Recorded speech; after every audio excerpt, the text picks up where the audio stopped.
કાંટો બહુ ઊંડો છે, આને ઓપરેશન કરવું પડશે.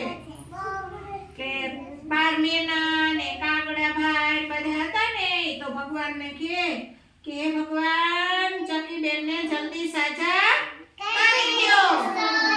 અને એટલી વારમાં ચકીબેનનો કાંટો નીકળી ગયો ને ભુવડભાઈએ બારે આવીને કીધું કે ચકીબેનનો કાંટો નીકળી ગયો છે અને હવે એને ખટ્ટા ખટ્ટા ફળ ખાવા આપજો. પછી ચકીબેન તો ઘરે ગયા અને કાગડાભાઈ તો જંગલમાં ઉડતા ઉડતા ગયા અને બધાને કીધું કે આજે સાંજે વડલે સભા છે, તો બધાય પક્ષીઓ ભેગા થાજો. એમ કરીને કાગડાભાઈ બધે હાથ પાડતા જાય ને હાલ્યા જાય. પછી સાંજ પડી ને એટલે બધાય પક્ષી ઉડતા ઉડતા વડલા નીચે ગયા. વડલા નીચે ગયા ને તો પક્ષીઓનો સરદાર હોય ને મોટો,